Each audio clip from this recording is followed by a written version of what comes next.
Hello जी दोस्तों, कैसे हो? स्वागत है आपका हमारे यूट्यूब चैनल पर। तो दोस्तों कुछ खबरें आपको बता देते हैं जो रह गई है, कल की है, कुछ खबरें कुछ आज की है। तो जी, वर्ल्ड बैंक में इस समय जो वर्ल्ड बैंक के अध्यक्ष है तो वो भारतीय मूल के हैं। जून में वो वर्ल्ड बैंक के उनको अध्यक्ष के पद में नियुक्त कर लिया गया था। जब से वो अध्यक्ष बने हैं तब से जो वर्ल्ड बैंक के इन्वेस्टमेंट है उसमें भी चेंजेस आए। अब देखने को मिल रहा है कि वर्ल्ड बैंक जो क्लाइमेट से जुड़े हुए इन्वेस्टमेंट में अब तेज़ी ला रहा है और उस क्षेत्र में काफ़ी इन्वेस्टमेंट जब से नए नेता बने वर्ल्ड बैंक में, जब से नए लीडर आए तब से ये शुरू हो गया है। अगर बात की जाए कि क्लाइमेट इन्वेस्टमेंट की बहुत ज़्यादा ज़रूरत है, अगर 2050 तक नेट ज़ीरो होना है तो उसके लिए इन्वेस्टमेंट करना बहुत ज़्यादा ज़रूरत है। क्लाइमेट जैसे सोलर पैनल हो गए या विंड टरबाइन हो गए, रिन्यूएबल सेक्टर में इन्वेस्टमेंट की बहुत ज़्यादा ज़रूरत है। और वर्ल्ड बैंक एक लीडिंग इन्वेस्टमेंट का करते रहा है। ये इससे पहले जो इंफ्रास्ट्रक्चर प्रोजेक्ट में ही निवेश करते रहे, पहले से गरीब देशों की मदद इसने सेकेंड वर्ल्ड वार के बाद इस वर्ल्ड बैंक को बनाया गया था। और उस समय के बाद से ही वर्ल्ड बैंक ने जो गरीब देश है उसमें पुल हो गए या फिर सड़कें हो गई, रेलवे लाइन हो गई, इन चीज़ों को बनाने के लिए मदद करी थी। और आसान दरों में वर्ल्ड बैंक ये लोन देता है गरीब देशों को, जिसको आसानी से भरा जा सकता है। तो अब जैसे मैंने आपको कहा है कि नए चीफ के आने के बाद अब ध्यान वर्ल्ड बैंक का क्लाइमेट इश्यूज़ के ऊपर भी जाने लग गया है। अगर देखा जाए तो आमतौर में जो वर्ल्ड बैंक का जो फैसला होता है इन्वेस्टमेंट करने का, वो जो मेंबर देश है वो करते हैं। खासतौर में जो सबसे ज़्यादा जिसके पास शेयर होता है, जैसे अमेरिका इस समय सबसे ज़्यादा डोनेशन करता है वर्ल्ड बैंक में। तो अमेरिका, चाइना, यूरोप के देश, ये कुछ जापान, ये कुछ देश है जिनके पास वोटिंग पावर है और ये तय करेंगे कि इन्वेस्टमेंट किस सेक्टर में जाएगा।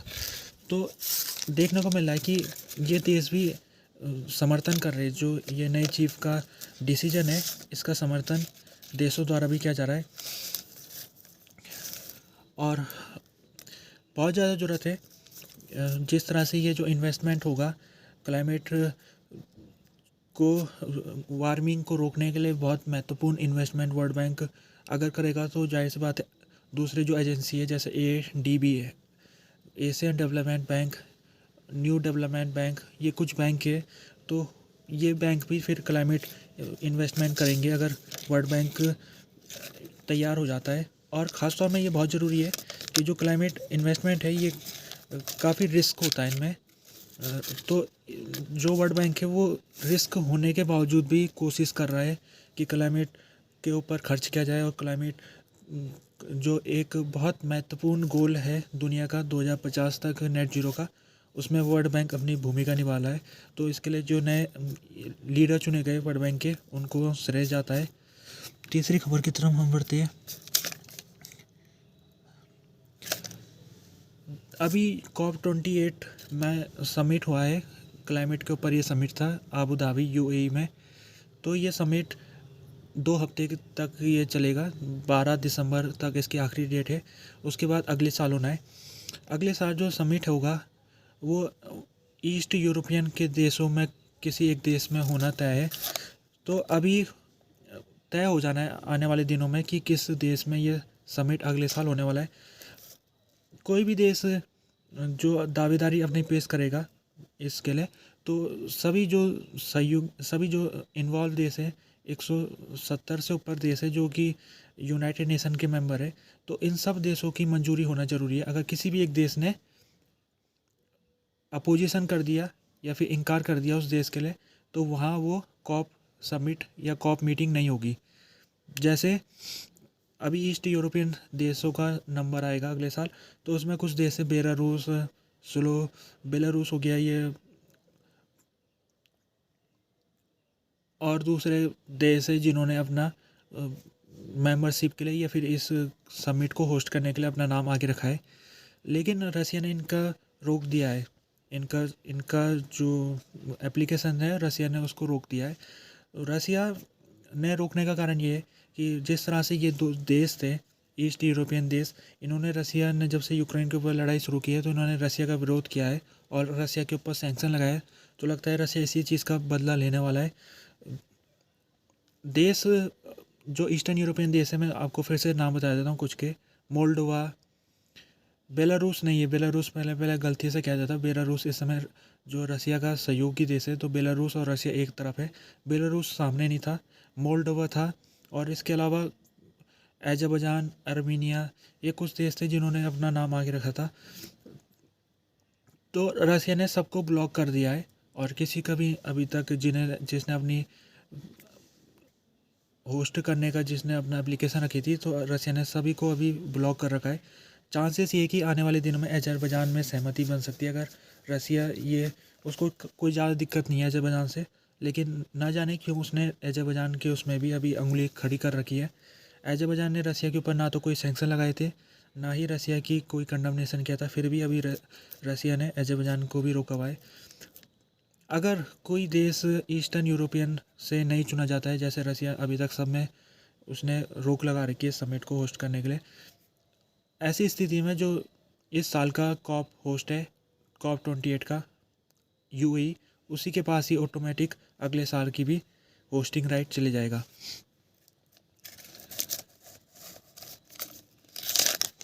आगे बढ़ते हैं।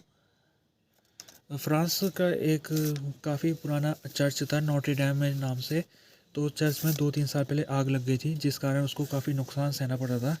ये जो नोट्रे डैम चर्च है ये लगभग 800-900 साल पुराना है और काफ़ी उसको हेरिटेज साइट माना जाता है। यहाँ पर बड़े बड़े जो राजा हुए थे उनको यहाँ पर ताज पहनाया जाता था इस जगह में। तो जब यहाँ पर आग लगी थी तो ये आग लगने के कारण लगभग यहाँ पर कई 100 मिलियन डॉलर का नुकसान हो गया था। जो छत है चर्च की, जो ऊपर ही वाला रूफ कहते हैं जिसे, वो पूरा टूट गया था। तो इस चर्च को बनाने का काम शुरू कर दिया गया था और कोरोना वायरस के समय में भी चर्च का काम चलते रहा। अब पता ये लगा है कि चर्च का जो टॉप वाला हिस्सा है यानी रूफ़ है उसका काम लगभग पूरा हो चुका है। अब केवल रूफ़ में कुछ पेंटिंगों को स्थापित किया जाएगा जो अगले साल तक कंप्लीट हो सकता है।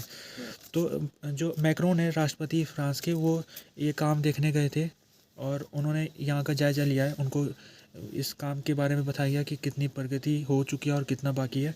तो मैक्रोन ने प्रेस के सामने प्रेस के सामने उन्होंने एक स्टेटमेंट दिया है जिसमें उन्होंने कहा है कि मैंने जैसे उस समय कह दिया था 2-4 साल पहले जब ये काम शुरू हुआ था कि 2024 तक ये काम कंप्लीट हो जाएगा, तो जैसे मैंने उस समय मैंने जो बोला था वो करके भी दिखा दिया हमारी सरकार ने। अगले साल उन्होंने कहा जब पेरिस ओलंपिक होने वाला है, फ्रांस में ही होगा, तो उस समय तक ये जो नोट्रे डेम है ये बन के तैयार हो जाएगा पूरी तरीके से। हालांकि कुछ इंटीरियर और एक्सटीरियर का काम उसमें होने में 4-5 साल लग सकते हैं, जैसे पेंटिंग वगैरह, तो उसमें तो टाइम लगेगा। 2024 तक जो लोग यहाँ पर प्रेयर करने आते थे उनको मंजूरी मिल जाएगी। उसके बाद ये हल्का फुल्का काम तो होता रहेगा। जैसे मैंने आपको कहा था कि यहाँ पर आग लग गई थी कुछ साल पहले, तो आग लगने का कारण अभी तक क्लियर नहीं हो पाया। कुछ लोग कह रहे हैं कि यहाँ पर शॉर्ट सर्किट होने के कारण आग लगी थी, जबकि कुछ लोग कह रहे थे कि किसी ने सिगरेट यहाँ पर डाल दी थी और सिगरेट के जो अंगार थे उससे ये आग फैल गई। अब जो ये काम किया जा रहा है इसमें ये सुनिश्चित किया जा रहा है कि ऐसी दुर्घटना दोबारा से ना हो। फायर सेफ्टी यहाँ पर के ऊपर ध्यान दिया गया और फायर सेफ्टी का बंदोबस्त इधर की गई है। ये जो जिस तरह से चर्च का जो रूफ था उसमें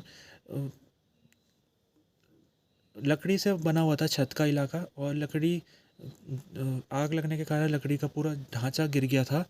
तो इसको ढांचे को दोबारा से उसी ही स्टाइल में बनाया जा रहा है जिस स्टाइल में पहले ये हुआ करती थी, यानी नुकीले स्टाइल में ये छत बन रही है। और यहाँ पर जितनी पेंटिंगों में धुआं होने के कारण वो पेंटिंग काली हो गई थी तो उनको भी साफ़ किया जा रहा है। तो 90% काम पूरा हो चुका है और 10% काम जो बचा हुआ है वो भी अगले साल तक हो जाएगा। तो उसके बाद इसे पब्लिक के लिए खोल दिया जाएगा। अब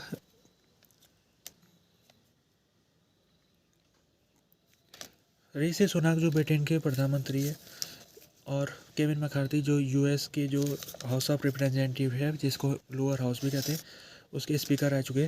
तो इन दोनों के बारे में एक आर्टिकल गार्जियन में छपा हुआ था जिसमें कहा गया है कि दोनों ही एक जैसे इनकी स्थिति अभी बनी हुई थी।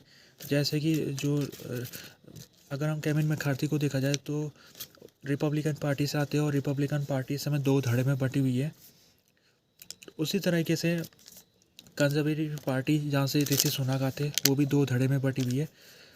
एक और सिमिलरिटी इस प्रकार से कि जो ऋषि सुनक है वो इन दो धड़ों के बीच में फंसे रह गए, और कहने का मतलब ये दो धड़ों के बीच में फंसे रह गए, और ना तो एक का पक्ष ले पा रहे ना दूसरे का पक्ष ले पा रहे, और हो ये रहा है कि दोनों को नाराज़ कर दे रहे हो। तो उसी तरीके से भी केविन मैकार्थी भी ना तो वो प्रो ट्रम्प वाले जो तबका है उसे ना तो उसे खुश कर पा रहे, ना वो एंटी ट्रम्प वाला तबका जो रिपब्लिकन पार्टी में मौजूद है उसे भी खुश नहीं कर पा रहे हो। तो केविन मैकार्थी को इसी कारण इस्तीफ़ा देना पड़ रहा था। स्पीकर पद जो उनको मिला था तो उन्होंने अभी कुछ महीने पहले, 1-2 महीने पहले स्पीकर पद से उनको हटा दिया गया था। जो ये प्रो ट्रम्प वाला तबका है इसने केविन मैकार्थी के खिलाफ अविश्वास अविश्वास अविश्वास प्रस्ताव लाके केविन मैकार्थी को के ऊपर मतदान हुआ और उसमें उनको हार का सामना करना पड़ा, तो उनको स्पीकर पद से हाथ धोना पड़ा। जबकि ऋषि सुनक अभी तक प्रधानमंत्री बने हुए, लेकिन ये देखने को मिल रहा है कि ऋषि सुनक के ऊपर भी प्रेशर बन रहा है, और ऋषि सुनक अगर इलेक्शन नज़दीक नहीं होते तो शायद से ऋषि सुनक को भी जो हार्ड लाइन वाला कंजर्वेटिव पार्टी का तबका है वो भी ऋषि सुनक को हटा देता पद से। तो आखिरकार ऐसा क्यों हो रहा है? दोनों ही देश, अमेरिका और ब्रिटेन, काफ़ी करीबी देश है, दोनों के कल्चर काफ़ी सिमिलरिटी है। तो ऐसा ऐसा क्यों हो रहा है? दोनों में इस तरह से जो पॉलिटिक्स है वो क्यों हो रही है? तो इसकी शुरुआत अगर हम देखा जाए तो ये शुरुआत ब्रिटेन में पहले भी थी। ब्रिटेन में जब ब्रेक्ज़िट का समय था तो उस समय से ही ब्रेक्ज़िट के समय जो कंजर्वेटिव पार्टी का जो पार्टी थी उसका झुकाव दो तरफ जा रहा था। एक तरफ वो था कि जो ब्रिटेन को यूरोपियन यूनियन से निकालने के पक्ष में था, और दूसरा तबका वो था जो ब्रिटेन को यूरोपियन यूनियन के अंदर बने रहने के पक्ष में था। आखिरकार ब्रेक्ज़िट हो गया, यानी कि ब्रिटेन यूरोपियन यूनियन से निकल गया। तो उससे क्या हुआ कि ये जो दोनों तबके थे, ये इनका तबका बना रहा, और बना इस वजह से रहा कि ब्रिटेन यूरोपियन यूनियन से निकल गया था, लेकिन क्या कंडीशन में निकलेगा? क्या ब्रिटेन यूरोपियन यूनियन के साथ पूरी तरीके से संबंधों को तोड़ देगा, या फिर ब्रिटेन अभी भी यूरोपियन यूनियन के साथ कुछ संबंधों को बना के रखेगा, जैसे कि साइंस, रिसर्च या फिर इमिग्रेशन, ऐसा कुछ विषय। तो जो तबका चाहता था कि ब्रिटेन यूरोपियन यूनियन में बना रहे, उस तबके ने जोर दिया कि ब्रिटेन को यूरोपियन यूनियन के साथ संबंध बना के रखने चाहिए, जबकि दूसरा तबका जो ब्रिटेन को यूरोपियन यूनियन के पक्ष में था, जिसको सफलता भी प्राप्त हुई थी, तो उसने अब कहा कि अब क्योंकि ब्रेक्ज़िट हो गया है, जनता ने फैसला दे दिया है कि ब्रिटेन को अब यूरोपियन यूनियन से निकल जाना चाहिए, और निकल भी गया है। तो ये जो निकलना का जो पूरा प्रोसेस है इसको पूरी तरीके से कम्प्लीटली करना चाहिए, यानी कि ब्रिटेन को यूरोपियन यूनियन से कोई भी संबंध नहीं बनाने चाहिए। संबंध कहने का मतलब ये है कि जो भी लॉ ईयू के है तो वो लॉ अब ब्रिटेन में लागू नहीं होने चाहिए। तो ये जो तबका थे, दोनों तबके जो शुरुआत इनकी ब्रेक्ज़िट के मुद्दे में हुई थी, वो अभी तक बने हुए हैं। कई ऐसे लॉ है अभी तक जो यूरोपियन यूनियन के ब्रिटेन में लागू होते हैं, जैसे कि ह्यूमन राइट। ब्रिटेन का अभी रवांडा एक स्कीम निकाली थी जिसके तहत जो भी इमिग्रेंट है उनको ब्रिटेन की सरकार रवांडा देश में भेज सकती थी। तो इस बिल को सुप्रीम कोर्ट ने इसको खारिज कर दिया और कहा कि रवांडा एक सुरक्षित देश नहीं है। साथ में सुप्रीम कोर्ट ने ये भी कहा कि जो ईयू के लॉ है, ह्यूमन राइट लॉ, उसके उसके हिसाब से देखा जाए तो ब्रिटेन ऐसा कदम नहीं उठा सकता है, अपने जो इमिग्रेंट हैं उनको ज़बरदस्ती उनकी बिना मंजूरी के रवांडा नहीं भेज सकता है। तो ईयू के लॉ की वजह से ही सुप्रीम कोर्ट जो ब्रिटेन की उसने ये खारिज कर दिया था सरकार का बिल। तो अभी तक ये बना हुआ है। तो ऋषि सुनक बीच में फंसे हुए हैं, वो ना एक तबके में जा पा रहे ना वो दूसरे तबके में जा पा रहे। ऋषि सुनक से पहले भी 3 प्रधानमंत्री थे, डेविड कैमरन जिनके दौर में ब्रेक्ज़िट हुआ था, उन्होंने ब्रेक्ज़िट के बाद इस्तीफ़ा दे दिया था। उसके बाद थेरेसा मई बनी थी, उन्होंने भी इस्तीफ़ा दे दिया था। फिर बोरिस जॉनसन, उन्होंने भी इस्तीफ़ा दे दिया था। और फिर लिज ट्रस, उन्होंने भी इस्तीफ़ा दे लिया था। तो 4 प्रधानमंत्री ऋषि सुनक से पहले लगभग 3 साल के पीरियड में 4 प्राइम मिनिस्टरों ने इस्तीफ़ा दे दिया है। तो बहुत ही ज़्यादा गंभीर अभी कंजर्वेटिव पार्टी की सिचुएशन बनी हुई है और माना जा रहा है कि अगर अगले साल इलेक्शन अगर नहीं होते तो फिर ऋषि सुनक को भी निकाल दिया जाता, क्योंकि वो दोनों तबके में से किसी भी तबके को खुश नहीं कर पा रहे। बस दोनों तबके इस आस में बैठे हुए कि 1 साल का समय है, तो वो ज़्यादा जोर नहीं डाले अभी ऋषि सुनक के ऊपर। तो इसी तरह से जो रिपब्लिकन पार्टी है, अगर उसका भी 2 फाड़ हो रखे हैं और उसका जो शुरुआत है वो डोनाल्ड ट्रंप के दौर से शुरू हुई। जिस तरह से डोनाल्ड ट्रंप ने जब अपना प्रेसिडेंशियल कैंडिडेट घोषणा किया था उन्होंने 2016 के इलेक्शन के लिए, तो लोग उनको हल्के में ले रहे थे, लेकिन उन्होंने जीत हासिल कर ली थी। उसके बाद से रिपब्लिकन पार्टी में 2 तबके खड़े हो गए थे। एक तबका डोनाल्ड ट्रंप के समर्थन में था और दूसरा तबका डोनाल्ड ट्रंप के विरोध में था। तो जिस तरह से डोनाल्ड ट्रंप ने जो इलेक्शन था 2020 का, उन्होंने उस इलेक्शन को मानने से इनकार कर दिया। इलेक्शन के खिलाफ में उन्होंने 6 जनवरी को कैपिटल हिल में अपने समर्थकों को बुलाया था, जिन समर्थकों ने दंगा फसाद किया था उस दिन।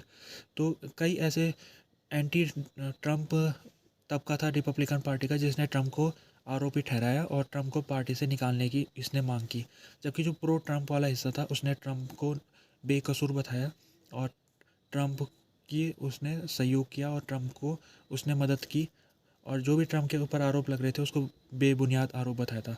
तो ये जो तबके थे रिपब्लिकन पार्टी के अंदर, तो उसी के कारण जो केविन मैकार्थी थे, वो माना जा रहा है कि वो प्रो ट्रंप के तबके वाले हिस्से में आते थे वो, और उन्होंने ट्रंप का बचाव किया था उस दौरान जब वो जनवरी 6 का अटैक हुआ था।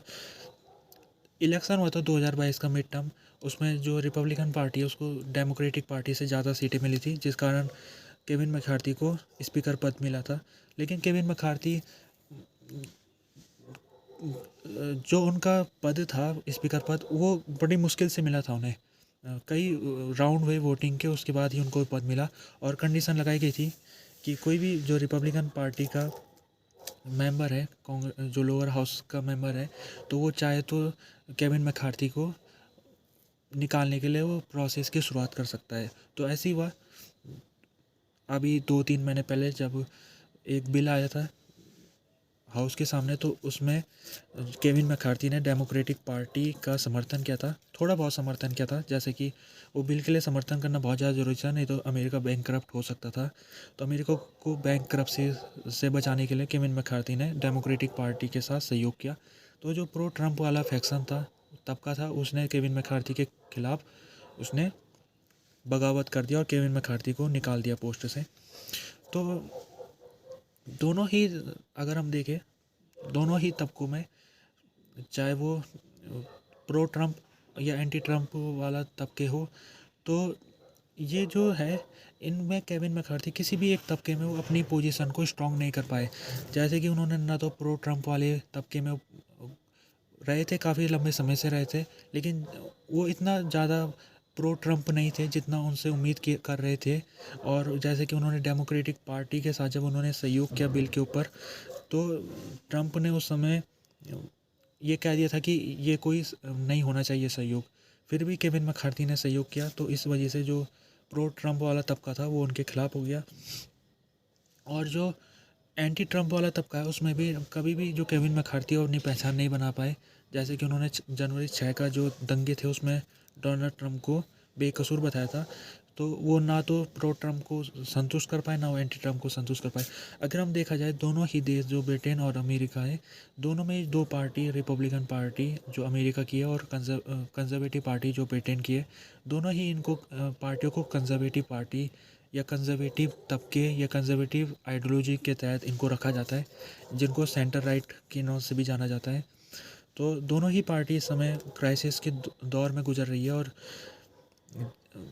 अगर ब्रिटेन में देखा जाए तो अगले साल वहाँ पर चुनाव है और संभावना जताई जा रही है कि कंजर्वेटिव पार्टी को हार का सामना करना पड़ेगा वहाँ।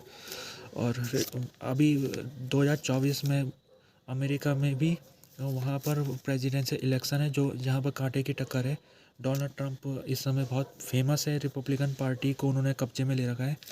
तो डोनाल्ड ट्रंप का माना जा रहा है कि उनका रिपब्लिकन पार्टी से उठना तय है, और उनका और जो बाइडेन जो कि डेमोक्रेटिक पार्टी के, उन दोनों के बीच में टक्कर होगी। अभी बताया नहीं जा सकता कौन जीतेगा, क्योंकि बड़ी कांटे की टक्कर होगी।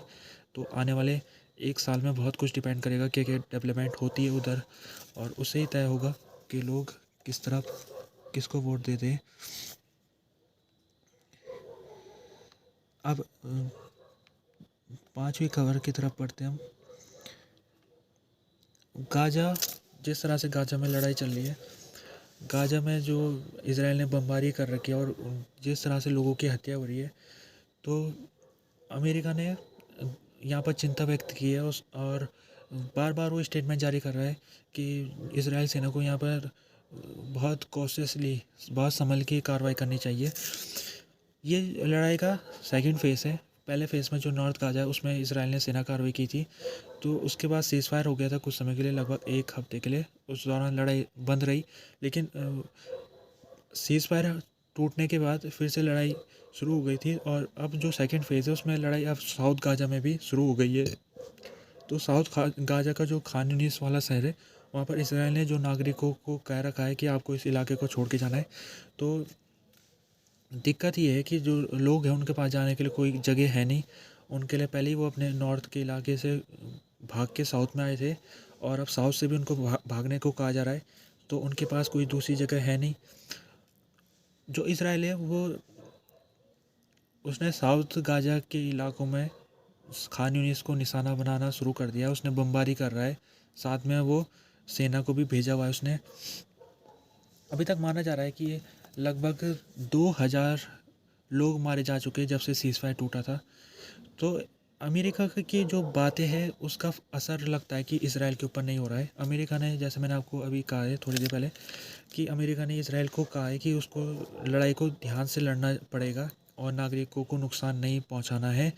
लेकिन इसराइल कोई ऐसी सतर्कता नहीं बरत रहा है जो अमेरिका ने उससे उम्मीद की थी। इसराइल, उसकी जो कार्रवाई फर्स्ट फेज़ में थी उसी तरह से उसकी कार्रवाई सेकंड फेज़ में देखने को मिल रही है। और ख़ास बात यह है कि जो सिविलियन लोगों की बात करें तो सिविलियन लोगों के लिए सप्लाई भी लगभग बंद हो चुकी है। जो रफ़ा वाला हिस्सा है जो साउथ गाजा में लगता है, उसको अगर छोड़ दे तो पूरे गाजा में इस समय सप्लाई रुक चुकी है।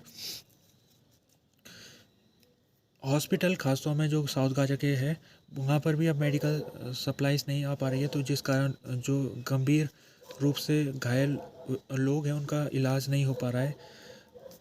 अगर बात किया जाए लोगों के लिए जो फूड की भी कमी हो रही है, जो खाना पीना पानी, इस तरह की जो बेसिक नेसेसिटी है, इलेक्ट्रिसिटी वहाँ नहीं है। इसके अलावा फ्यूल जो तेल है वो भी नहीं पहुँच पा रहा है। तो लोगों के लिए बहुत ज़्यादा दिक्कत है, और लोगों की दिक्कत इससे और ज़्यादा बढ़ गई है जिस तरह से इसराइल लोगों को खान यूनिस से निकलने का आदेश दिया उसने। लगभग खान यूनिस में 1 लाख से ज़्यादा लोग रहते हैं, तो उन लोगों को इसराइल ने जाने का आदेश दिया है। और इसराइल ने अभी तक इस इलाके में कोई भी सेफ जोन नहीं बनाया है। ऐसा भी कोई इलाका नहीं है पूरे गाजा में, कोई ऐसा इलाका नहीं है जहाँ लोग सुरक्षित रह सकें। कोई भी एक लौता एक भी सेफ जोन इस इलाके में नहीं है। अमेरिका ने ये सब चीज़ें होने के बावजूद, अमेरिका अभी तक इसराइल को उसका जो सहयोग है वो बना हुआ है, और अमेरिका कई चीज़ कर सकता है अगर अमेरिका चाहे। जैसे कि इसराइल को जो हथियार भेज रहा है उस हथियार को बंद कर सकता है, लेकिन अमेरिका ये करने को तैयार नहीं है। इसके अलावा जो यूएन में रेजोल्यूशन आ रही है जिसमें सीज़ फायर की बात की जा रही है, उसमें अमेरिका बार बार वीटो लगा दे रहा है। तो अमेरिका लगता है कि इसराइल के साथ खड़ा हुआ है, और इसराइल, जबकि अमेरिका की बात मानने को तैयार भी नहीं है, फिर भी अमेरिका इसराइल के ऊपर कुछ कदम ना उठाने के लिए तैयार नहीं हो रहा है।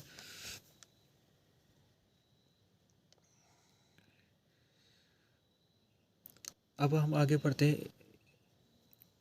अभी कुछ फुटेज आई थी, वीडियो फुटेज, उसमें देखने को मिला है कि इसराइल के जो सिपाही हैं नॉर्थ गाजा में, वो कुछ लोगों की छानबीन कर रहे हैं, और जिन लोगों की छानबीन हो रही है वो उनको नंगा किया जा रहा है। उनका केवल अंडरवियर है उन्होंने पहना हुआ, बाकी सारे कपड़े उनके उतारे जा रहे। और जिन लोगों की छानबीन हो रही है ये फ़िलिस्तीन लोग हैं जो गाजा में रहते थे, और गाजा में जब मिलिट्री कार्रवाई हुई है इसराइल द्वारा तो इन लोगों को पकड़ा गया है, और इनकी संख्या सैकड़ों में बताई जा रही है। वीडियो फुटेज में दिख रहा है कि इन लोगों को लाइन बारी से खड़ा किया हुआ है और एक एक करके इनकी छानबीन हो रही है। तो ये जो फुटेज आई है उसके बाद इसराइल इसराइल ने स्टेटमेंट दिया है, वहाँ की जो सेना है उसकी तरफ से स्टेटमेंट में कहा गया है कि ये जो छानबीन है, हमको लग रहा है कि ये हमास के फाइटर्स हो सकते हैं, इस वजह से इनकी छानबीन करना ज़रूरी है। इसराइल कहता है कि हमने इस इलाके के लोगों को कुछ हफ्ते पहले कह दिया था कि आपको इस इलाके को छोड़ के जाना है। तो ये लोग जो लोग छोड़ के नहीं जाएंगे उनको माना जाएगा कि वो हमास के साथ मिले हुए। तो इसी के आधार में इसराइली इन लोगों को जो अभी नॉर्थ गाजा में उन्हें पकड़े, तो उनको हमास के फाइटर समझ के इसराइल इनकी छानबीन कर रहा है। और अभी ये फुटेज आने के बाद कुछ फ़िलिस्तीन लोगों ने इसके आलोचना शुरू कर दिया और इसमें इसराइल के ऊपर आरोप लगाने शुरू कर दिए कि इसराइल किस तरह से ये अपमानित वाली हरकतें कर रहा है। किसी भी व्यक्ति को इस तरह से नंगा करके उसकी छानबीन करना, ये इंटरनेशनल कानून के खिलाफ है। और कुछ लोग ये भी कह रहे हैं कि ये जो खड़े हो रखे हैं फ़िलिस्तीनी लोग, इनमें से कुछ बच्चे भी हैं, कुछ बूढ़े भी हैं। तो इसराइल जो आरोप लगा रहा है कि हमास से जुड़े हो सकते हैं, तो ये जो बच्चा है 13 साल का बच्चा, वो कैसे हमास के साथ जुड़ सकता है? या फिर जो 71 साल का जो बूढ़ा आदमी है, वो कैसे हमास का फाइटर हो सकता है? तो ये भी सवाल उठाए जा रहे हैं। कुछ लोग हैं जिन्होंने अपने परिवार वालों को पहचान लिया है इस फुटेज में। वो कहते हैं कि मैं आपको गारंटी दे सकता हूँ कि ये लोग हमास से जुड़े हुए नहीं हैं, इनका हमास से कुछ लेना देना भी नहीं था। और ये केवल नॉर्थ गाज़ा में इस वजह से रुके हुए थे क्योंकि इनके पास पैसा नहीं था जाने के लिए। इनका घर नॉर्थ गाज़ा में था, अब नॉर्थ गाज़ा इनका घर एकमात्र है। अब अपने घर को छोड़ के कहाँ जाएंगे? इस वजह से ये नॉर्थ गाज़ा को छोड़ के नहीं गए। जबकि दूसरे रिश्तेदार का कहना है, जिसने अपना एक रिश्तेदार को इस फुटेज में देखा है, उसने कहा है कि ये व्यक्ति को मैं जानता हूँ और ये नॉर्थ गाज़ा को छोड़ के इसलिए नहीं गया क्योंकि इसकी जो बेटी है एक, वो लकवा पैरालिसिस से ग्रस्त है, तो उसकी देखभाल करने के लिए ये नॉर्थ गाज़ा में रुका रहा। तो इस तरह से जो फ़िलिस्तीन लोग हैं वो सफाई दे रहे हैं और कह रहे हैं कि इन लोगों को जो माना जा रहा है कि ये हमारे से जुड़े हुए, ये गलत धारणा है और इसराइल ये गलत कर रहा है। उसको इस तरह से किसी भी व्यक्ति को अपमानित करने की हरकतें नहीं करनी चाहिए। इसराइल ने कहा है कि वो छानबीन करके ही वो पता लग पाएगा कि वो हमास से जुड़े हुए हैं कि नहीं है। ज़्यादातर जो इलाके हैं जैसे नॉर्थ गाज़ा का इलाका, जो जबलिया रेफ्यूजी कैंप है, या सजैया वाला इलाके में इसराइल ने मिलिट्री कार्रवाई की थी और उसी दौरान कुछ लोग थे जो नॉर्थ गाज़ा में रुके हुए थे। ज़्यादातर जो लोग थे, लगभग 12 लाख की आबादी थी इस इलाके की लड़ाई शुरू होने से पहले। तो उनमें से 9 लाख लगभग लोग इस इलाके से चले गए थे जब उनको इसराइल का ऑर्डर मिला था, और 2-3 लाख लोग इस इलाके में बचे रह गए, रुके रह गए। तो लगता है कि इसराइल ने इनमें से जो जवान लोग हैं उनको पकड़ के उसने छानबीन कर रहा है और उनको कोशिश कर रहा है कि कोई हमास का फाइटर ना हो, या हो तो उसको पकड़ लिया जाए। अब आगे चलते हैं हम।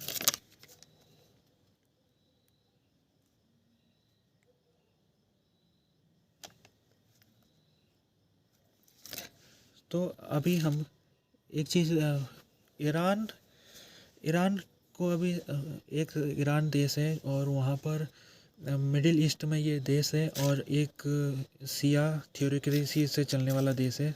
यहाँ की जो मेजॉरिटी धर्म है वो सिया धर्म को मानने वाले लोग हैं। तो ईरान, अभी जो लड़ाई चल रही है गाजा में, तो उस जगह से उसका करीबी संबंध है। ईरान इसराइल का दुश्मन है, आप ये समझ सकते हो, और इसराइल को ख़त्म करने के लिए उसने शपथ भी ले रखी है। तो ईरान ने इसराइल को परेशान करने के लिए उसने इस क्षेत्र में जो देश है उनमें एक ग्रुप बना रखे है, और वो जो ग्रुप है वो सिया मेजॉरिटी धर्म को मानने वाले ग्रुप है। जैसे अगर हम हिजबुल्लाह को देखा जाए, जो कि लेबनान का एक ग्रुप है, तो उसको ईरान कंट्रोल करता है। और इसके अलावा हाउती जो यमन देश में मौजूद है ये ग्रुप, तो ये भी सिया धर्म से चलने वाला है और ईरान का ऑर्डर मानता है ये। साथ में कुछ बहरान भी एक देश है, वहाँ पर भी ईरान ने ऐसे ग्रुप बना रखा है। इराक में भी एक ग्रुप है जिसको हिजबुल्लाह नाम से जाना जाता है।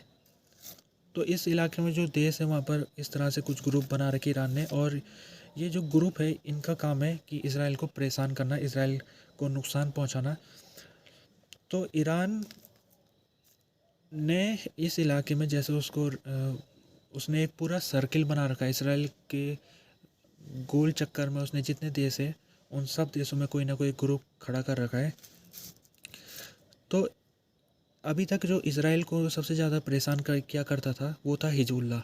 हिजबुल्ला जो कि लेबनान का एक शिया ग्रुप है, जो कि ईरान के साथ मिलके ये इसराइल को नुकसान पहुंचाने की कोशिश करता है। और इसराइल और इसकी लड़ाई कई बार हो चुकी है, जैसे 2006 में एक लड़ाई हुई थी जिसमें लेबनान का जो हिजबुल्ला वाला क्षेत्र है वहाँ पर इसराइल ने कार्रवाई की थी। तो माना जाता है कि अगर इसराइल को किसी ग्रुप से ज़्यादा खतरा है तो वो है हिजबुल्ला। लेकिन इस लड़ाई में जब से ये लड़ाई शुरू हुई है, नई जो 7 अक्टूबर की जो लड़ाई है, उसके बाद से ऐसा लग रहा है कि एक और ग्रुप है जो इसराइल को परेशान कर सकता है, वो है हाउती, जो कि यमन का एक शिया ग्रुप है और ये भी ईरान से मिला हुआ है ये ग्रुप। और ये पहली बार ऐसा लग रहा है कि इसराइल को नुकसान पहुंचा सकता है। अगर हम हाउती को देखा जाए, उसका इतिहास देखा जाए, तो हाउती पिछले 5-6 सालों में उसने यमन के काफ़ी भागों में कब्जा कर रखा है। जो सना कैपिटल है वहाँ पर भी हाउती का कैप्चर है। उस इलाके को हाउती लोगों ने कैप्चर कर रखा है। हाउती फाइटर ने उस इलाके को कब्जा करके रखा हुआ है। अगर देखा जाए तो हाउ जो यमन के जिन क्षेत्रों में हाउती का कैप्चर है, कब्जा है, तो उसको अगर इसराइल के नक्शे के अगर सामने रखा जाए तो दोनों के बीच में ज़्यादा कुछ डिस्टेंस का फ़र्क नहीं है। और हाउती ख़ास तौर में ये है कि जिस इलाके में उनका कब्जा है वहाँ पर से रेड सी भी निकलता है। रेड सी जिसको लाल समुद्र भी कहा जाता है, और ये काफ़ी ट्रैफिक जो नाव निकलती है, जो यहाँ पर नेवल शिप हो गई या फिर कॉमर्शियल शिप हो गई, वो इस इलाके से काफ़ी ज़्यादा निकलती है। तो ये इलाका काफ़ी स्ट्रेटेजिक माना जाता है, रेड सी का इलाका। और हाउती अगर चाहे तो इस रेड सी को क्लोज कर सकते हैं, यानी ब्लॉक कर सकते हैं। पहली चीज़ तो ये है कि वो शिपों को ब्लॉक कर सकते हैं, इनके पास ये पावर है। दूसरी, इनके पास ये है कि ये अपने जगह से ये इसराइल के ऊपर रॉकेट अटैक भी कर सकते हैं, और इन्होंने किया भी है। लेकिन उसको इंटरसेप्ट कर लिया था अमेरिका ने, और उसका इसराइल में पहुंचने से पहले इंटरसेप्ट उसको करके उसको ख़त्म कर लिया गया था, रॉकेट को। लेकिन अभी भी हाउती अगर चाहे तो नुकसान पहुंचाने की कोशिश वो इसराइल को कर सकते। लेकिन जो ये रॉकेट वाला ख़तरा है वो ज़्यादा कोई बड़ा ख़तरा नहीं है। हाउती कोई इतने एडवांस उसकी मिलिट्री है नहीं, और उसका जो रॉकेट टेक्नोलॉजी है वो काफ़ी पुरानी है, उसको इसराइल निपट लेगा उस रॉकेट से। लेकिन जो उसका शिप वाला ख़तरा है, जैसे कि जो कॉमर्शियल शिप है इस रास्ते से जो निकलती है, अगर हाउती ने इस शिपों के लिए रास्ता बंद कर दिया तो बहुत ज़्यादा संकट की ये बात हो सकती है। दुनिया के लिए भी होगी और अमेरिका के लिए भी होगी। तीसरा खतरा ये है कि अगर हाउती केवल जो इसराइल के कॉमर्शियल शिप है या उसके नेवल शिप है, अगर उनको नुकसान पहुंचाएगा, तो ये भी एक संभावना है। जैसे कि हाउती ने कहा है कि अगर अमेरिका या इसराइल उनके इलाकों में अगर अटैक करता है, यानी हाउती को निशाना बनाने की कोशिश अगर इसराइल करता है, तो जो हाउती है वो अंधाधुंध तरीके से ये जो कॉमर्शियल शिप है उनको निशाना बनाना भी शुरू कर देगा। और ये पूरा शिपिंग का जो ये जो इलाका है या जो रास्ता है शिपिंग का, वो खतरे से भर जाएगा पूरा का पूरा। हाउती अंधाधुंध तरीके से उसने कह दिया कि हमारे ऊपर अगर अटैक होता है तो हम तो जो हमारे से बन सकेगा हम करेंगे, और अंधाधुंध तरीके से हम शिपों को निशाना बनाना शुरू कर देंगे। जैसे मैं आपको कहा है कि हाउती एक इस लड़ाई में बहुत महत्वपूर्ण एक ग्रुप बन के निकल रहा है, जो कि एंटी इसराइल ग्रुप है। और अभी तक फ़िलहाल इसने जो अटैक किए हैं उसको अभी तक लिमिटेड रखा हुआ है। जैसे कि हिजबुल्ला को भी अगर देखा जाए तो हिजबुल्ला के अटैक भी अभी लिमिटेड है। लगता है कि ईरान ने अभी इनको ऑर्डर दे रखा है कि फ़िलहाल ये अपनी जो अटैक है उसको रोक के रखे। ईरान जब इनको आदेश देगा तो हो सकता है कि ईरान के आदेश के होते ही दोनों एक साथ अटैक कर ले। हिजबुल्ला नॉर्थ से अटैक कर ले और जो साउथ से ये हाउती है वो अटैक कर ले। ऐसा भी हो सकता है दोनों मिलके अटैक कर ले। फ़िलहाल अभी तो ये दोनों के दोनों जो ग्रुप है उन्होंने इसराइल को निशाना तो बनाया, लेकिन अभी लड़ाई को रोके रखा है, यानी कोई बड़ी अभी इस इलाके में हरकतें नहीं हो रही है।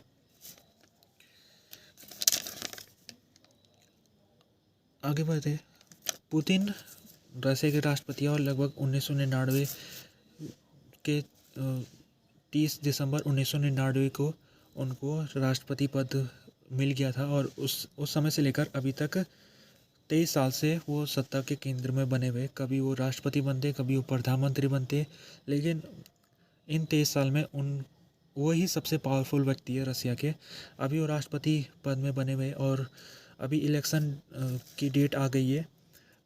17 मार्च को वहाँ इलेक्शन होने हैं रसिया में और पुतिन ने अपनी कैंडिडेचर की उन्होंने घोषणा कर दी है। वो चुनाव को लड़ने वाले और माना जा रहा है कि उनके लिए काफ़ी आसान होगा चुनाव को जीतना। पुतिन देखा जाए तो अगर वो चुनाव को जीत जाते तो कैथरीन द ग्रेट, जो कि 18वीं शताब्दी में रसिया की एम्प्रेस हुआ करती थी, तो उसके बाद पुतिन सबसे लंबे कार्यकाल में रहने वाले रसिया प्रेसिडेंट बन जाएंगे। स्टालिन को वो पीछे छोड़ देंगे, जो कि 20वीं शताब्दी के एक डिक्टेटर थे सोवियत यूनियन के। तो अभी पुतिन, एक तो उनकी लेगेसी ये है कि कैथरीन द ग्रेट के बाद वो सबसे लंबे कार्यकाल में बने रहने वाले राष्ट्रपति या राजा, क्योंकि कैथरीन द ग्रेट तो रानी थी, लेकिन सत्ता के केंद्र में बने रहने वाला व्यक्ति कैथरीन द ग्रेट के बाद सब दूसरा नंबर पुतिन का आएगा। और उनकी लेगेसी क्या होगी? पहली लेगेसी ये है कि उनका जो कार्यकाल है। दूसरा लेगेसी उनका ये है कि जिस तरह से जब वो राष्ट्रपति बने थे पहली बार, तो उन्होंने रसियन लोगों से वादा किया था। पहला वादा ये था कि वो रसिया को फिक्स कर देंगे। उस समय रसिया में काफ़ी इंटरनल सिविल वार सिचुएशन बनी हुई थी। जो चेचेनिया इलाका, वहाँ पर जो सेपरेटिस्ट थे वो हमला कर रहे थे। तो जिस तरह पुतिन ने उस इलाके को कंट्रोल में रखा है, वो उनकी लेगेसी है। वहाँ पर उन्होंने शांति व्यवस्था बनाए रखी। दूसरा, उनकी लेगेसी ये है कि उन्होंने इकोनॉमी को भी स्थिर करा है। जब वो राष्ट्रपति बने थे तो इकोनॉमी काफ़ी तेज़ी से गिरती हुई जा रही थी, तो उन्होंने इकोनॉमी को भी स्थिर किया है। तीसरी लेगेसी उनकी ये है कि उन्होंने अपने देश में डेमोक्रेसी को नुकसान किया है। डेमोक्रेसी रसिया में पहले से ही, अगर आप जब से डेमोक्रेसी 1990, जब सोवियत यूनियन का बिखराव हुआ था, टूट गया था सोवियत यूनियन, तो उसके बाद रसिया में डेमोक्रेसी सिस्टम अपनाया गया था। शुरुआत से रसिया में कई प्रकार की दिक्कतें रही है और डेमोक्रेसी पहले से ही वहाँ पर डिफेक्ट वाली डेमोक्रेसी रही है। लेकिन पुतिन के आने के बाद ये जो डिफेक्ट था, ये अब इतना ज़्यादा बढ़ गया है कि अब इसको डेमोक्रेसी माना ही नहीं जाता। रसिया को माना जाता है कि रसिया अब एक ऑटोक्रेटिक गवर्नमेंट बन चुकी है और पुतिन एक डिक्टेटर का काम करते हैं। तो रसिया में जो बची कुची डेमोक्रेसी थी, तो पुतिन ने उसको भी नष्ट कर दिया है। रसिया में इलेक्शन, पिछले 3-4 जितने इलेक्शन हुए, 2012 का इलेक्शन फ्रॉड माना गया था, जिसमें पुतिन को जीत हासिल हुई थी। उसके बाद के इलेक्शन में भी फ्रॉड का इस्तेमाल किया जाता है। जो अपोजिशन नॉमिनी होते हैं इलेक्शन के, उनको जेलों के अंदर डाला जाता है। तो इस तरह से जो डेमोक्रेसी है उसको भी नुकसान पुतिन ने पहुँचाए। और एक और लेगेसी उनकी यूक्रेन के संबंध में होगी। यूक्रेन, इस समय रसिया ने यूक्रेन को अटैक करके निशाना बना रखा है और अगर ये लड़ाई में अभी देखा जाए तो फिलहाल यहाँ पर रसिया का अभी एडवांटेज है। रसिया ने काफ़ी क्षेत्रों में कब्जा कर दिया है यूक्रेन के और माना जा रहा है कि रसिया इस समय उसकी पोजीशन मजबूत है। तो इस समय तो पुतिन की जो लेगेसी है, अगर आज की तारीख में देखा जाए तो उनकी यूक्रेन के संबंध में उनकी लेगेसी को पॉजिटिव माना जाएगा। लेकिन अगर आने वाले वर्षों में ये लड़ाई रसिया के खिलाफ चली जाती है तो पुतिन को जिम्मेदार ठहराया जाएगा इस लड़ाई का। और उनका जो भी कोशिश उनकी रही है अपने आप को एक नेशनलिस्टिक नेता बताने की, हमेशा से कोशिश उनकी रही है, तो वो लेगेसी को झटका पहुंचेगा अगर लड़ाई आने वाले समय में रसिया के खिलाफ चली जाती है। फिलहाल तो अभी लड़ाई में रसिया एडवांटेज की पोजीशन में। तो ये कुछ पुतिन आने वाले समय में इलेक्शन, जैसे मैंने आपको कहा है कि लगभग तय है कि उनका जीतना पक्का है और 6 साल के कार्यकाल उनको मिल जाएगा अगर वो इलेक्शन जीत जाते। 2030 तक वो राष्ट्रपति बने रह सकते हैं और कई लोगों का मानना है कि उसके बाद भी वो राष्ट्रपति के चुनाव में लड़ेंगे और 2036 तक वो राष्ट्रपति बना रहना चाहते हैं। अभी 71 साल की उनकी उम्र है। तो उसे न्यूज़ को पढ़ते हूँ। फ्रांस से एक न्यूज़ आ रही थी। फ्रांस में कुछ साल पहले सैम्यूअल पेरी नाम से एक टीचर की हत्या हो गई थी। ये जो सैम्यूअल पेरी है, ये हिस्ट्री टीचर था और ये फ्रांस की हाई स्कूल में पढ़ाता था। तो एक दिन इसने अपने क्लासरूम में जो प्रॉफिट मोहम्मद है, पैगंबर मोहम्मद, उनकी फ़ोटो को दिखा दिया था बच्चों को। तो उससे गुस्सा हो के कुछ एक व्यक्ति ने उनकी हत्या कर ली थी। तो इस केस में कल के दिन खबर ये मिली है कि जो लोगों ने इस मामले को भड़काने की कोशिश की थी, खासतौर में जो 6 बच्चे थे उस समय जब ये हमला हुआ था, तो उन बच्चों का रोल रहा है इस मामले को भड़काने में। तो उन बच्चों के लेकर ये कुछ फ़ैसला कोर्ट ने लिया है। तो जैसे कि एक छोटी लड़की थी, लगभग 13 साल की थी जब ये हमला हुआ था, तो उस समय वो क्लास में मौजूद थी जब सैम्यूल पेरी ने ये प्रॉफिट मोहम्मद की फ़ोटो बच्चों को दिखा रहा था। तो उसने ये बात अपने पेरेंट्स को बताई और उसने कुछ झूठी बातें भी कही, जैसे उसने इस चीज़ को बढ़ा चढ़ा के कहा है। जो सैम्यूल पेरी है, उसने बच्चों को कहा था कि अगर आप ये फ़ोटो नहीं देखना चाहते तो आप अपना मुंह को फेर सकते हो, यानी कंपलसरी नहीं है कि आप कोई फ़ोटो को देखनी है। लेकिन जो लड़की है उसने ये बात अपने पेरेंट्स को नहीं बताई। उसने कहा कि ज़बरदस्ती ये फ़ोटो बच्चों को दिखाई गई।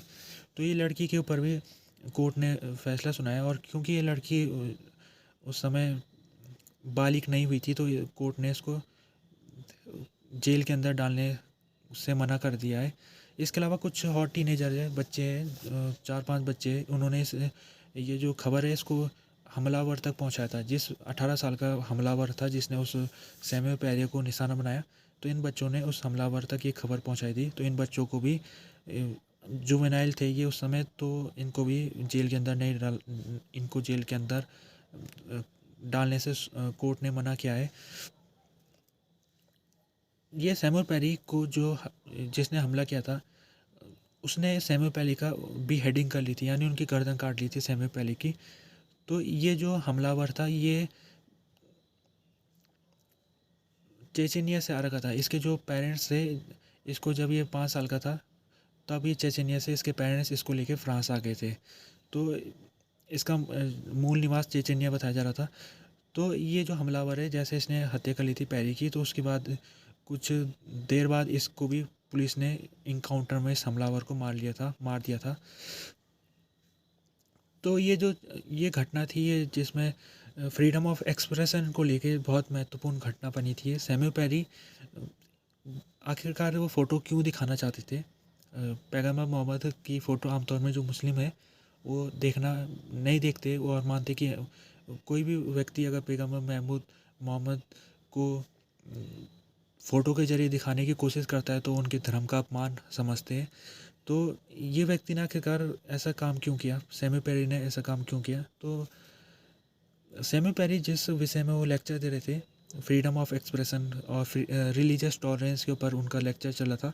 तो उस दौरान उन्होंने बच्चों को रिलीजियस टॉलरेंस के बारे में बताने के लिए उन्होंने चार्ली हेब्दो, एक मैगज़ीन है जिसमें प्रॉफिट मोहम्मद की कार्टून छपा हुआ था, तो ये जो टीचर है उसी ने उस चार्ली हेब्दो वाली मैगज़ीन से फ़ोटो, जो कार्टून वाली फ़ोटो है, वो दिखाया था बच्चों को। तो ये कुछ खबर आ रही है। फ़िलहाल जो बच्चे हैं उनके ऊपर, जैसे मैंने आपको बता दिया कि उनको जेल में नहीं भेजा गया है, लेकिन उनको समय समय में जो पुलिस स्टेशन है वहाँ पर अपनी जाना पड़ेगा जब उनको बुलाया जाएगा पुलिस स्टेशन में।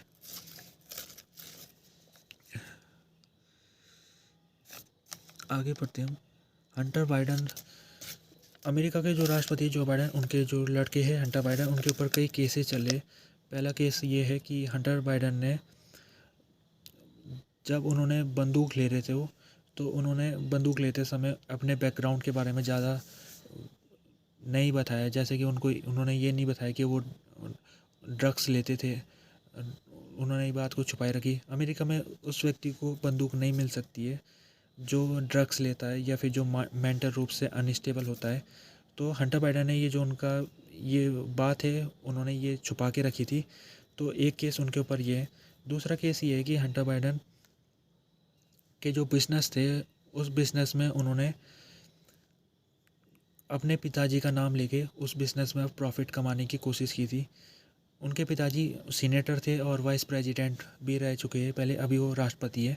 लेकिन जब वो वाइस प्रेसिडेंट थे तो लगता है कि हंटर बाइडन ने उनका नाम लेके कई जगह में कई विदेशों में उन्होंने कॉन्ट्रैक्ट लेने की कोशिश की थी। तीसरा केस उनके ऊपर ये है कि हंटर बाइडन ने जो टैक्सेस है अपने वो भी नहीं भरे। तो ये कुछ केसेस हंटर बाइडन के ऊपर कोर्ट में चल रहे। हंटर बाइडन के ऊपर ये मुश्किलें उनकी बढ़ गई है। माना जा रहा था कुछ दिन पहले कि हंटर बाइडन कॉम्प्रोमाइज़ करके ये केस को बंद करा देंगे, लेकिन अब पता लगा है कि जो अटॉर्नी है उन्होंने कई सारे केसेस हंटर बाइडन के खिलाफ और ज़्यादा फाइल कर दिए। लगभग 15 केसेस उनके ऊपर फाइल हो चुके हैं। तो अब ये जो हंटर बाइडन की कोशिश है कॉम्प्रोमाइज़ की, वो अब धरी की धरी रह गई और उनके ऊपर केसेस चलने वाले लगातार।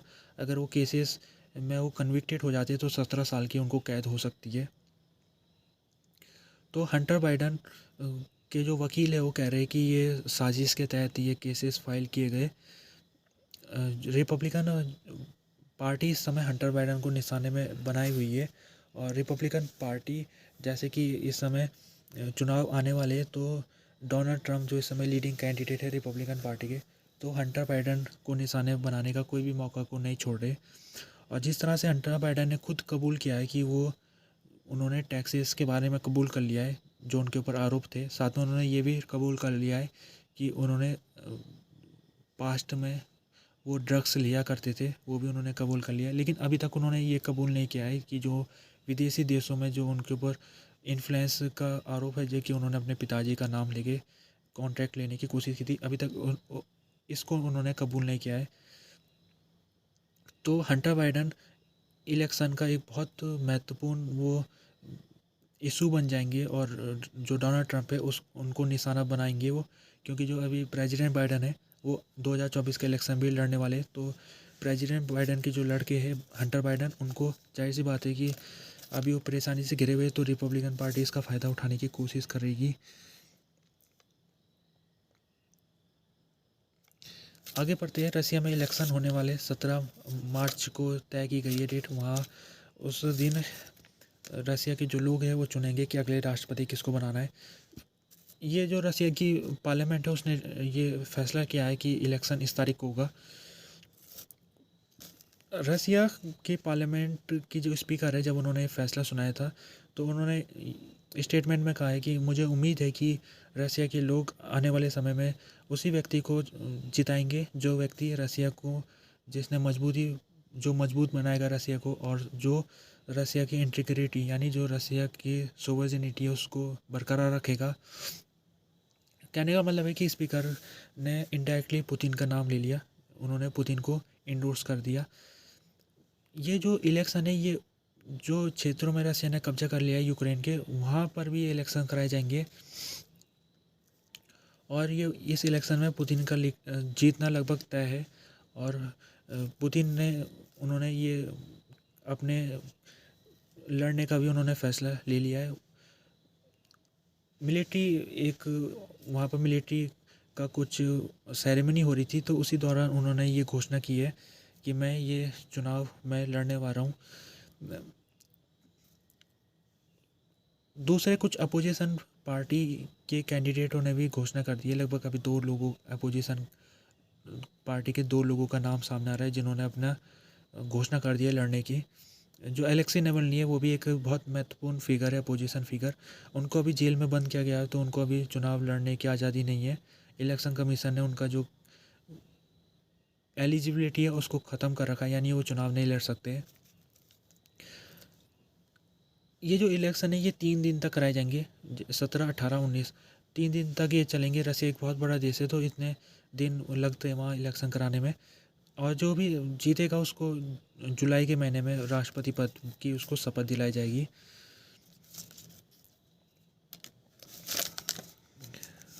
आगे बढ़ते। डेपर्डियो एक फ्रांस के काफ़ी फेमस एक्टर है, उनके ऊपर आरोप लगे थे। एक महिला एक्ट्रेस ने कहा था कि जो डेपर्डियो है उसने महिला के साथ सेक्सुअल हैरेसमेंट करने की कोशिश की थी। तो महिला ने एक डॉक्यूमेंट्री आ रही है फ्रांस की टीवी में, इसने प्रीमियर होना है। तो उस डॉक्यूमेंट्री में ये महिला ने इस चीज़ को रखा है कि एक दिन 2018 की बात है। तो ये जो महिला थी उस समय नई नई इंडस्ट्री में रखी थी, तो डिपेडियो के साथ ये काम कर रही थी। तो डिपेडियो ने इस महिला के बटक में हाथ लगाया और दूसरी जगहों में दूसरे शरीर के हिस्सों में हाथ लगाया और कहा इस महिला को कि चलो मेरे कमरे में चल रही हो तुम। तो महिला ने जब मना किया तो उसके बाद भी शूट के दौरान ये महिला को गलत जगहों में हाथ लगाते रहा। तो इस महिला ने ये चीज़ अभी बताई है 2023 में, अभी इसने खुलासा किया है। इस महिला से पूछा गया कि आपने इतने देर तक इसको छुपाए क्यों रखा। तो महिला ने कहा कि मुझे डर लग रहा था, उस समय मैं नई नई आई थी, मुझे लग रहा था अगर मैं उस समय ये बात बता देती तो मेरा करियर ख़त्म हो जाता। जो डेप्यूटी है उनके ऊपर इससे पहले भी कई महिलाओं ने इसी तरीके का रेप का आरोप या फिर सेक्सुअल हैरेसमेंट का आरोप लगा रखा है। डेप्यूटियों ने इन आरोपों से इनकार किया है। डेप्यूटियो बहुत फेमस एक्टर है। अगर फ्रांस इंडस्ट्री, सिनेमा इंडस्ट्री में बात की जाए तो उनको बहुत ज़्यादा लेगेसी है उनकी, और उनको काफ़ी पहचान मिली है इंडस्ट्री से। लेकिन उनका लगता है कि उनका नाम ख़राब होने लग गया है। डॉक्यूमेंट्री उनके ऊपर बनाई गई है जिसमें जो महिलाएं हैं जो ये बातें कह रही है कि डेप्यूटियों ने उनके साथ गलत सलूक किया था, तो उन महिलाओं की बातों को इस डॉक्यूमेंट्री में रखा गया और इसको फ्रांस की टीवी में कल के दिन प्रीमियर किया जाना है।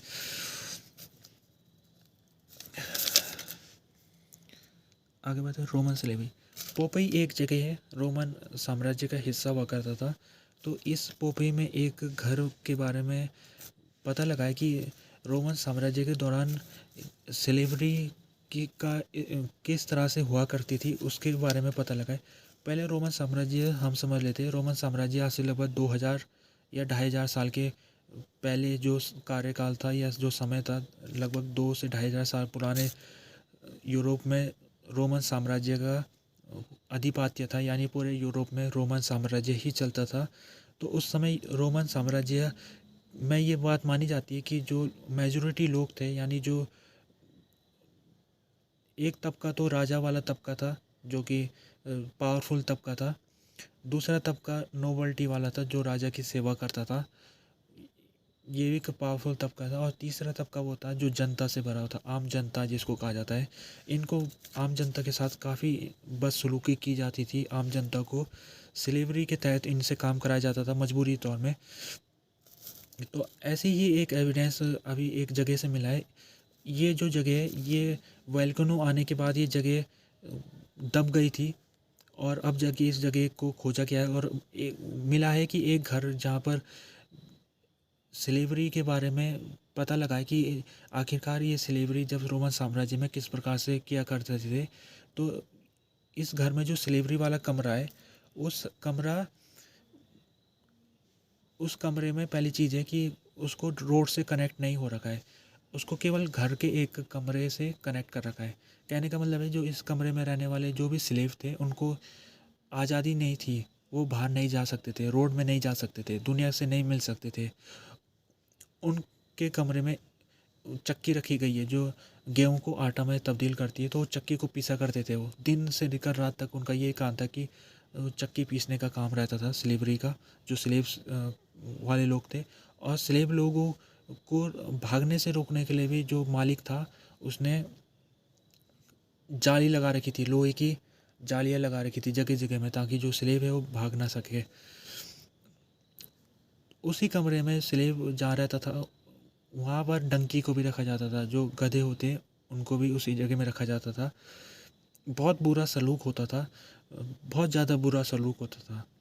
तो रोमन साम्राज्य के एक ये खुलासा हुआ है कि उस दौरान जो माना, ये पहले से पता है लोगों को कि हिस्टोरियन लोग ये पहले से कहते हैं कि रोमन साम्राज्य में जो स्लेवरी है वो काफ़ी प्रचलित थी स्लेवरी।